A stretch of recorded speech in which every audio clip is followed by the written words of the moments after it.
Ya. Warahmatullahi wabarakatuh. Saya mau menjelaskan program yang selama ini saya ajukan ke kepala sekolah. Kemudian saya terapkan beberapa bulan, kurang lebih 2 bulanan. Di sini saya mengambil program, kalau David ngomong ya. Katanya nggak boleh ditulis. Nggak boleh 15. Oh iya. Pakai sama. Iya langsung Ya, oke. Saya ngambil program Gemilang yang saya singkat Gemilang. Saya lupa programnya itu apa yang berkaitan dengan literasi, di mana saya beranjak latar belakangnya dari pengelolaan perpustakaan di sekolah saya yang terkesan itu saja mulai dari dulu. Jadi saya berinovasi untuk memadukan perpustakaan yang ada dengan program yang saya ciptakan. Yang salah satunya di situ diharapkan kelas 7, 8, 9 mencintai literasi tanpa pengecualian. Di situ nanti ada jam tambahan tapi tidak masuk di kurikulum.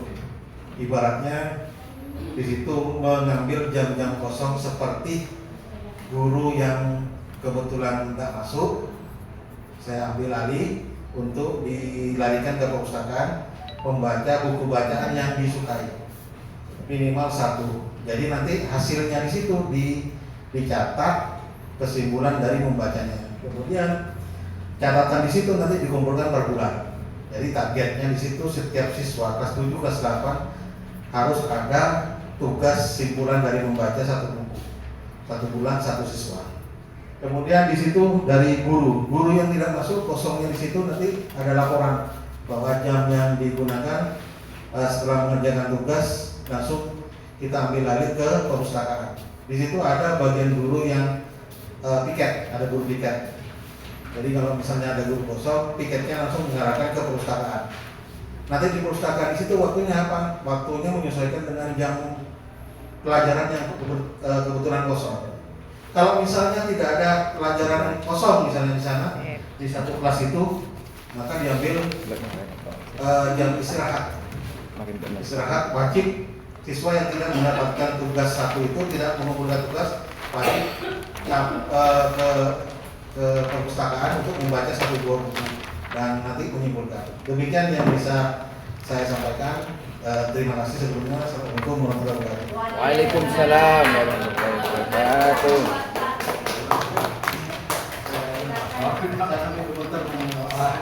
Biasanya saya tidak seperti ini, Pak.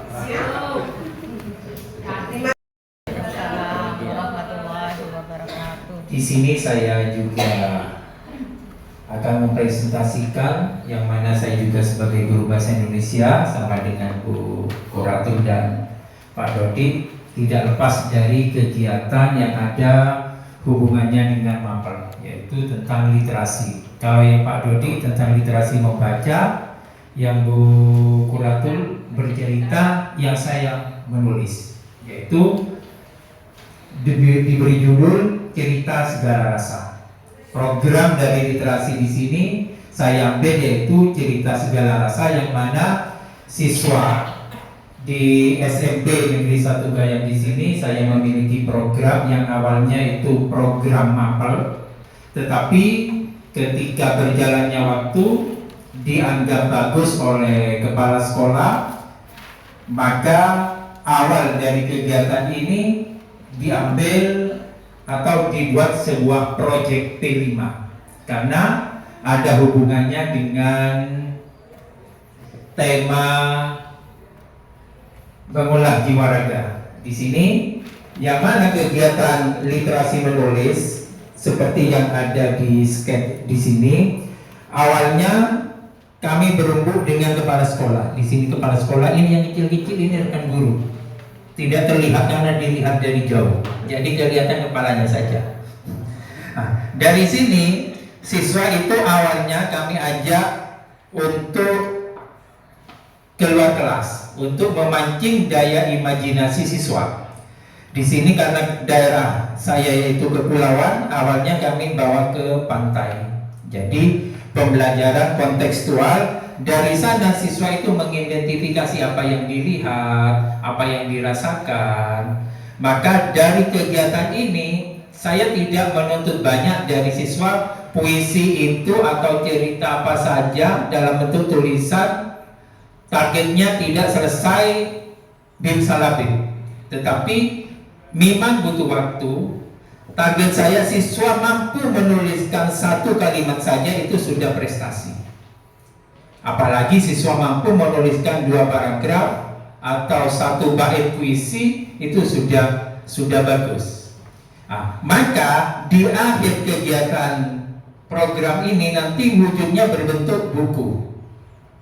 Tetapi di sini yang saya bukukan tidak semua siswa, tetapi ada beberapa siswa pilihan yang dianggap tulisannya itu bagus dan sedikit editor, ada tim editornya dari sekolah, maka berbentuklah buku. Kemarin di Loka 5 saya tampilkan produknya dan sudah ada produknya.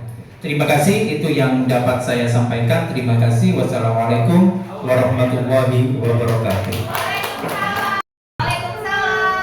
Saya mempunyai mimpi, ya, di mana di sekolah saya itu mimpi dalam sadar, bukan dalam tidur. Mempunyai mimpi menjadikan sekolah itu sekolah Islam yang modern. Ini gambar ini adalah mencerminkan kopiah merah itu yang ada di benak teman-teman. Di mana ini biasanya? Ini Turki. Ya. Turki ini yang biasanya kita kenal sekarang itu peradaban Islamnya di sana itu majunya luar biasa. Peradaban teknologinya juga luar biasa. Sedangkan sarung itu Nusantara, ya kita. Jadi ini kita ingin memadukan antara Indonesia dengan Turki, sehingga lahirlah konsep, kita memiliki konsep atau memiliki program namanya Darling. Darling itu tadarus keliling. Khairukum man ta'allama al-Qur'an wa 'allamahu. Sebaik-baik kalian adalah yang mengajarkan, yang belajar Quran dan mengamalkannya. Ini ingin dijadikan fondasi di sekolah kita, bagaimana Quran itu benar-benar menjadi dasar dari peradaban itu sendiri. Karena kita menyadari bahwa sumber kebenaran, sumber pengetahuan yang absolut dan tidak bisa terbantahkan adalah Quran. Jadi bagaimana Quran itu benar-benar menjadi dasar dan menghiasi kehidupan anak-anak didik kami di sekolah kami, orang tua, warga sekolah, guru-guru, semuanya itu adalah akhlaknya, kepribadiannya, keilmuannya adalah bersumber dari Al-Quran. Itu yang kami ingin garap di sekolah ini, dan ini sudah berjalan. Di sekolah kami ini programnya Darling, tadarus keliling ini berjalan setiap bulan sekali, mulai kelas 4, 5, dan 6 dengan cara bergiliran di rumah-rumah. Kami juga ingin mensiarkan bahwa di rumah-rumah itu wali murid mungkin yang jarang baca Al-Quran biar juga terangsang, terpancing juga untuk ikut membaca Al-Quran.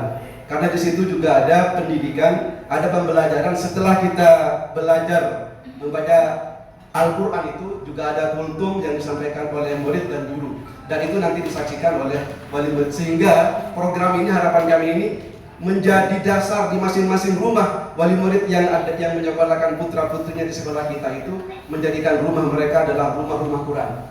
Ini harapan kami, dan ini alhamdulillah sudah berjalan. Ini sekedar kita berbagi, dan ini konsep ini sudah ada yang menduplikasi.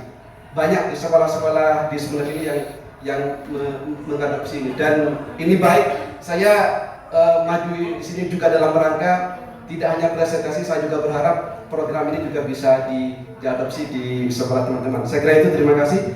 Assalamualaikum warahmatullahi wabarakatuh. Warahmatullahi wabarakatuh. Jadi di sini konsep dari program saya adalah kenapa ada dua gambar di situ. Karena di program saya namanya adalah program Sigeli. Jadi Sigeli itu adalah siswa gemar berliterasi. Jadi di situ latar belakangnya, yang pertama adalah dari aset fisik. Di situ perpustakaan cukup memadai, kemudian sarana yang lainnya pun juga cukup memadai di sekolah saya. Saya kebetulan di SDN Pajagalan 2. Kemudian latar belakang lainnya adalah minat siswa terhadap kegiatan literasi itu sangat rendah, jadi sangat minim. Padahal dari segi sarpras sudah istilahnya sudah ada gitu. Jadi program ini ada 4 program, yaitu yang pertama adalah pojok literasi, kemudian literasi digital. Di situ saya menggabungkan ada antara literasi cloud dengan Kipin School. Jadi di Kipin School itu banyak sekali buku-buku referensi dan video-video yang lainnya itu yang bisa anak-anak lihat. Jadi itu untuk memancing siswa untuk gemar berliterasi. Kemudian yang ketiga ada kantin literasi. Jadi di kantin kami itu sudah menerapkan PGAS juga. Dan di situ ada buku, kemudian ada kegiatan yang lainnya seperti mendongeng. Jadi di kantin itu selain anak-anak membeli jajanan, sambil makan pun mereka sambil melakukan kegiatan literasi. Jadi seperti itu konsepnya. Nah, contohnya yang di sebelah kanan. Jadi seperti itu. Kemudian selanjutnya selain kantin literasi, kemudian ada panggung literasi. Jadi panggung literasi itu dilaksanakan setiap hari Sabtu di pagi sebelum pembelajaran dimulai. Jadi bergiliran dari kelas 6 sampai kelas rendah. Nah, kebetulan ini sudah berjalan di sekolah kami sudah sampai kelas 2. Jadi nanti sebentar lagi yang akan tampil di panggung literasi adalah kelas 1. Nah, di situ yang menampilkan adalah kegiatan literasi dari hari Senin sampai Jumat. Yang mereka baca itu kira-kira tentang apa, itu yang diangkat ketika panggung literasi. Dan ini merupakan salah satu program yang dinanti sama siswa karena kebetulan juga ada penampilan-penampilan di situ. Jadi selain mendongeng dan lain sebagainya, kegiatan literasi yang sudah mereka lakukan selama Senin sampai Jumat itu dieksplor di panggung literasi ini. Seperti itu mungkin gambaran program kami. Saya buka. Assalamualaikum warahmatullahi wabarakatuh.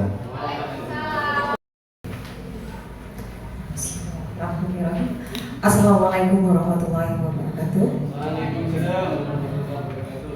Berdiri sambil menari, mari menimba ilmu. Saya Fitri Windasari dari SDN Pajagalan 1. Baik, tadi saya sudah memperkenalkan diri dengan dibuka dengan pantun. Nama saya Fitri, cukup dipanggil Fitri saja ya, Fitri Windasari. Dari program kerja saya sudah merancangnya dan kebetulan alhamdulillah sudah saya lakukan dan berjalan selama 2 bulan ini. Sebenarnya sudah saya tuliskan awalnya judulnya di belakang, namun katanya nggak boleh pakai judul, jadi saya balik. Ya, nama program saya adalah Petik Buah. Mungkin apa yang ada di benak ibu bapak tentang petik buah? Apakah tentang memetik buah? Oke, itu hanya sebuah akronim dari pembelajaran terintegrasi TIK berorientasi unggul anak hebat. Program ini saya terinspirasi dari kegiatan pembatik yang saya ikuti selama 2 tahun ini. Dengan pemanfaatan TIK, dengan memanfaatkan program yang banyak bisa membantu guru dalam melaksanakan pembelajaran di kelas, itu sangat bermanfaat dan bisa untuk dikembangkan. Ini salah satu gambar ketika saya melakukan observasi di observasi kepala sekolah pada kegiatan supervisi akademik. Mohon maaf, ini kepala saya, ini saya, kepala sekolah saya maksudnya. Ini saya, kemudian anak-anak. Waktu itu saya menggunakan media pembelajaran. Di situ juga saya menggunakan LCD proyektor, atau kalau ibu bapak di sekolah menggunakan smart TV, mungkin sudah lebih upgrade lagi. Nah, di situ kelihatan bahwa antusiasme anak-anak itu semakin meningkat, tingkat keaktifannya pun juga demikian. Banyak hal yang bisa dilakukan dengan menggunakan pembelajaran yang terintegrasi TIK. Program-programnya mungkin ibu bapak juga sudah lebih tahu dan lebih pandai, mungkin juga memanfaatkan Canva, Puisi, Wordwall dan lain sebagainya berdasarkan kebutuhan murid seperti itu. Dan saya mengingat juga bahwa yang menjadi latar belakang saya memilih dari kegiatan petik buah ini adalah sesuai dengan filosofi Kahadi. Menuntun anak sesuai dengan kodratnya dan kodrat zamannya. Zamannya sekarang ini, kita ini kan memang sudah hidup di era kemajuan teknologi, di mana semua ada di genggaman tangan menggunakan gadget atau gawai. Nah, dalam lingkungan sekolah saya ini, anak-anak pun sudah bisa belajar dengan di genggaman tangan, berliterasi dengan video, tidak hanya kita membaca buku namun juga menggunakan demikian. menuntun berdasarkan kodrat zamannya, dengan kodrat anak ya, anak-anak suka yang bermain, kita mengikuti dengan membuat games dari program-program yang dibuat seperti itu. Kemudian yang saya harapkan dan di sini alhamdulillah sudah tercapai, ini adalah gambar-gambar fasilitas yang sudah ada, dan saya yakin bahwa di sekolah ibu bapak sudah ada banyak laptop, Chromebook, fasilitas seperti LCD proyektor sudah ada, sudah terpenuhi. Jadi saya yakin ini adalah program yang bisa dilaksanakan, diadopsi oleh seluruhnya. Kebetulan saya sudah melaksanakannya di kelas 1 dan alhamdulillahnya kemarin ada rekan saya guru PJOK ini bisa terintegrasi oleh semua mapel Pak. Jadi kemarin itu saya sudah sempat mendampingi juga teman itu untuk melakukan pembelajaran memanfaatkan TIK dengan menggunakan bisa menonton selengkapnya di channel Fitri Windasari 4670 seperti itu, karena kebetulan saya dokumentasikan seperti itu Pak. Untuk ini adalah kepala sekolah saya dan juga guru yang mendapatkan juara. Ini siswa saya dan wali murid atau lingkungan sekolah warga sekolah kita yang juga mendukung untuk terlaksananya program ini. Itu sampai mendapatkan trofi juara.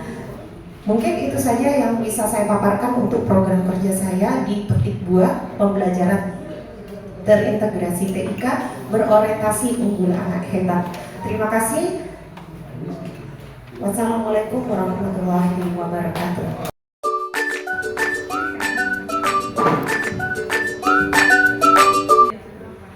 Baik, terima kasih atas waktu yang diberikan kepada saya. Di sini saya akan berbagi praktik baik yang sudah pernah saya lakukan. Yang pernah saya lakukan adalah berbagi praktik baik dalam membuat modul. Di situ terfokuskan pada metode pengajaran yang menarik dan tidak monoton. Tujuannya agar pembelajaran itu nanti akan lebih nyaman, lebih menarik dalam pembelajarannya.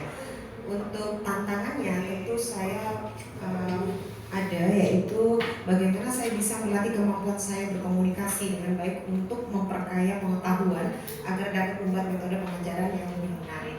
Kemudian untuk perbaikannya tentu saya harus melakukan sebuah refleksi diri saya sendiri, kemudian refleksi dari murid dan juga rekan sejawat. Tentu masukan dari rekan sejawat juga akan membangun ke depannya lebih baik.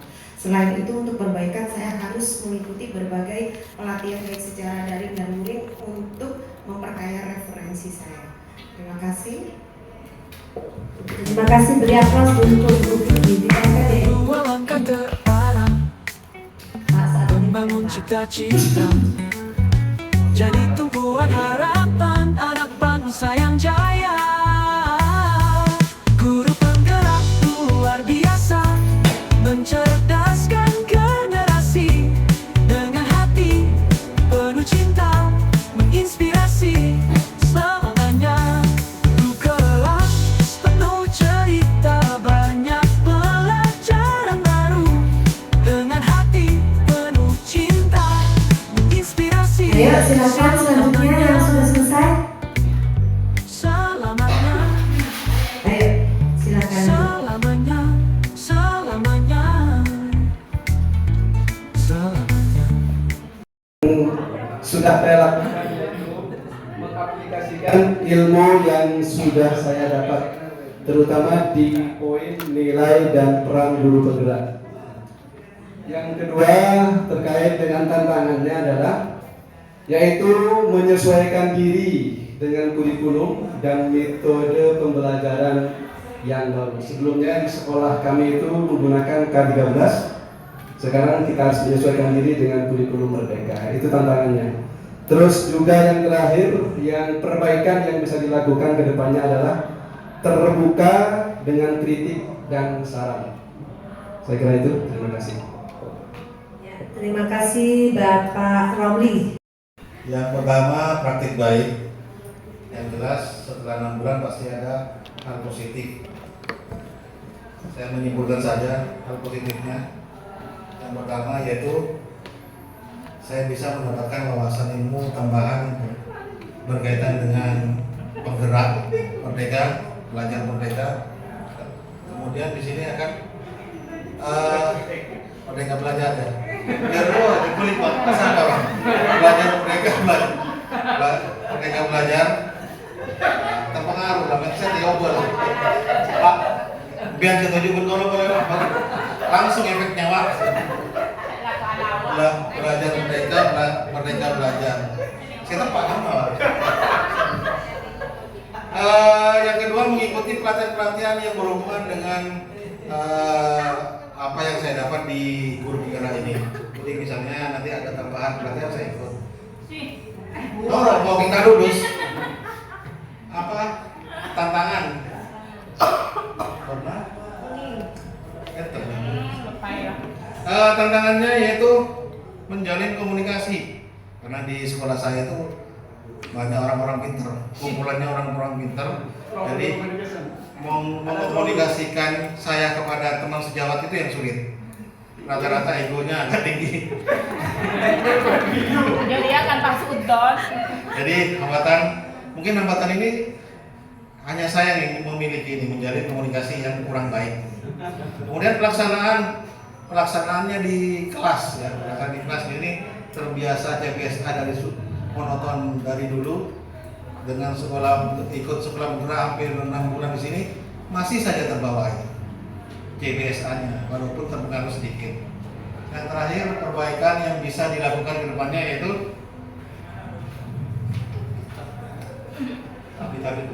bagus komunikasi yang baik. Perubahan diri untuk meningkatkan perilaku meningkatkan perilaku kepada menghamba murid ini. Yang pertama yaitu praktik baik yang sudah saya lakukan di sekolah, yaitu membentuk komunitas belajarku. Saya ditunjuk sebagai ketua komunitas belajar, di mana saya di sini setiap hari Sabtu itu melakukan komunitas belajar, yang mana di dalam komunitas belajar itu dibentuk per mapel, tetapi mapelnya bukan satu, tapi ada lintas mapel yang serumpun. Artinya bahasa Indonesia serumpun dengan ilmu bahasa, Inggris, Indonesia, Madura, dan seni budaya. Itu satu rumpun. Terus ada rumpun sosial. Rumpun sosial itu terdiri dari mapel IPS, mapel BK dimasukkan di sana, dan mapel agama Islam. Dan yang satu lagi yaitu komunitas belajar dalam mapel MIPA dan PJOK. Di sini juga satu rumpun. Jadi dibentuk satu rumpun, 3 rumpun di komunitas belajar itu. Terus tantangan yang dihadapi yaitu kadang-kadang itu ada yang merasa guru itu disibukkan dengan administrasi.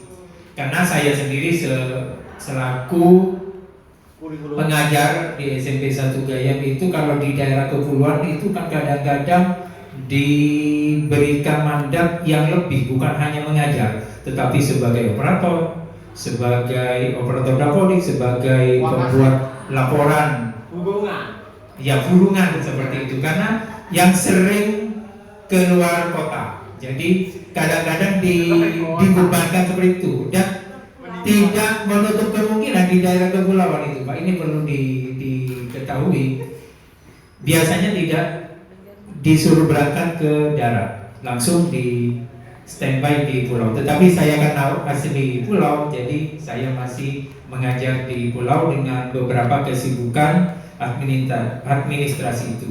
Untuk perbaikan yang dilakukan yaitu saya selalu membuat daftar schedule. Jadi hari ini saya harus mengerjakan dapodik, jam ini harus selesai, 1 hari ini harus selesai, terus bulan depannya misalnya untuk peningkatan kompetensi saya buka di PMM, biasanya melalui PMM untuk meningkatkan kompetensi.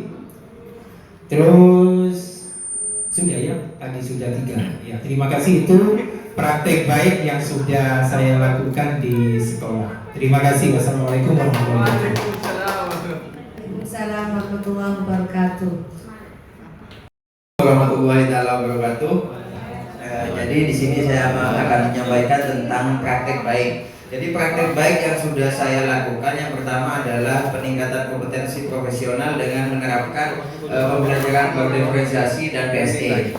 Kemudian yang kedua adalah berpartisipasi aktif dalam komunitas belajar di sekolah, yaitu Kombel sekolah yang rutin dilaksanakan tiap hari Sabtu dan itu sudah terdaftar. Jadi termasuk saya juga jadi narasumbernya. Jadi apa yang saya dapatkan di pendidikan guru penggerak ini saya salurkan kepada teman-teman di sekolah supaya mereka juga mengetahui tentang ilmu yang baru di pendidikan guru penggerak. Kemudian tantangannya adalah yang pertama kesiapan mental dan perubahan paradigma. Sebetulnya banyak yang belum siap tentang perubahan ini karena di situ jelas masih banyak yang berada di zona aman. Jadi yang penting dia nyaman dengan posisinya, sudah ngajar selesai, sudah selesai. Jadi itu yang harus kita bangun untuk membuat perubahan yang lebih baik lagi. Kemudian juga dukungan dari teman sejawat di situ, kemudian kepentingan yaitu kepala sekolah. Jadi kadang ada kita sebagai guru penggerak sudah bergerak misalnya, tapi dukungan dari pimpinan itu kurang, maka itu juga tidak akan jalan, jadi hambatan. Dan ada juga contohnya sudah. Kemudian perbaikan yang bisa dilakukan ke depan. Untuk perbaikannya yaitu memberikan pemahaman tentang pembelajaran berdiferensiasi dan PSE itu seperti apa. Jadi memberikan pemahaman lewat Kombel tadi itu. Kemudian yang kedua melakukan kolaborasi tentang pentingnya sebuah kolaborasi di sebuah lembaga. Karena dengan adanya kolaborasi maka semua program sekolah itu akan terlaksana dengan baik. Tapi kalau di lembaga tersebut tidak ada kolaborasi maka tidak akan berjalan dengan baik. Demikian dari saya. Saya mohon maaf wabillahi taufiq wal hidayah. Assalamualaikum warahmatullahi wabarakatuh. Waalaikumsalam warahmatullahi wabarakatuh. Terima kasih Pak Hosnan. Ada guru yang hebat di kelas Intan membarapi, ganteng cantik semua, pintar cerdas